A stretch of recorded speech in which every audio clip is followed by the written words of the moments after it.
everyone. I'm Soichiro from Gakuin University. I'm here to present to you my work that is part of Master of Engineering.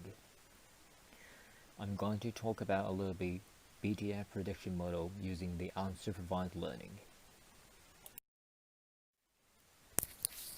The impression evoked by texture of a material is called affective texture, and it is considered to be important in evaluating judging whether an object is good or bad. In product design, there is a need for technology to understand and control affective textures. So BRDF and BTF are widely used in texture representation. But conventional acquisition methods using measuring instrument are time-consuming and expensive. For this reason, researchers have conducted studies on prediction and interpolating of it. On the other hand, image generation is used for diverse applications in deep learning research, such as image resolution enhancement and image style conversion.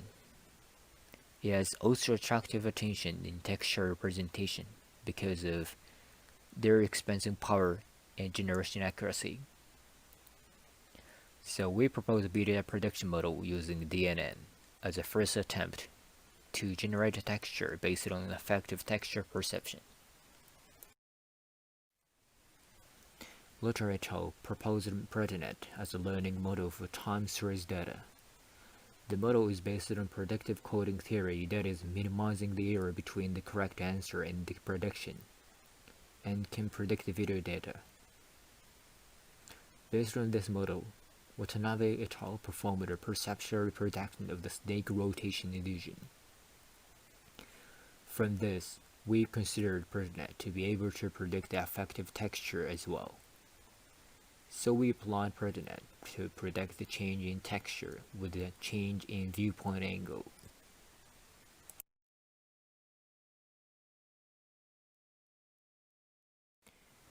We talk about our proposed method. It is based on 3 core pillars. First pillar is material. Second pillar is dataset.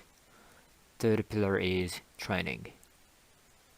We use BTF as input data to train and predict texture images with continuously changing angles.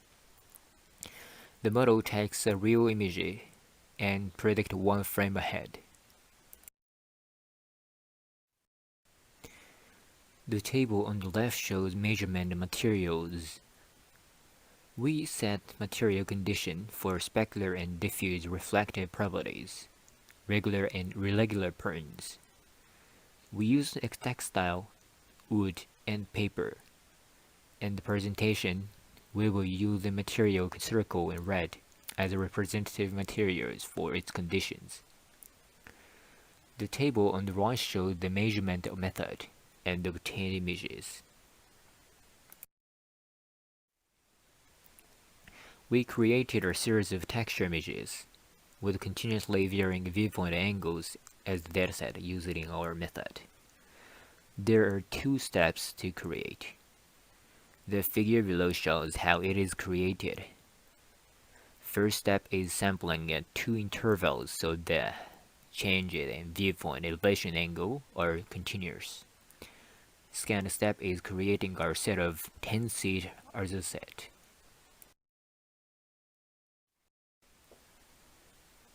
We train on a series of continuously varying viewpoint elevation angles of texture images. Details of the training are as follows.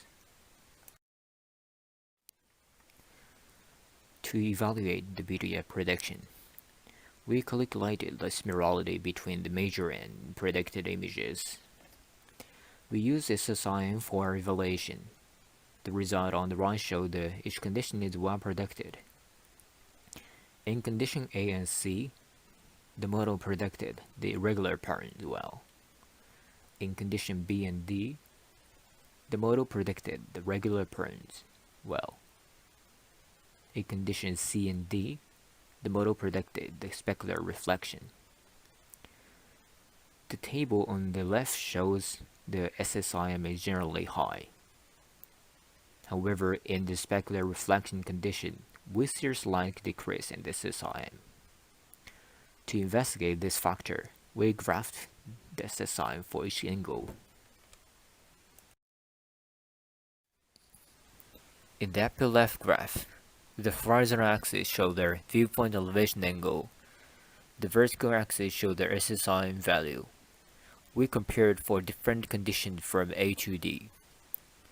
The results showed that the SSIM of conditions C and D were generally low, especially around 55 degrees. This is likely due to the steep intensity change in the specular reflection component, and the model may not be able to adequately predict the change. On the other hand, the model predicted a diffuse reflection well. Therefore, we needed to improve the prediction accuracy of the specular reflection component.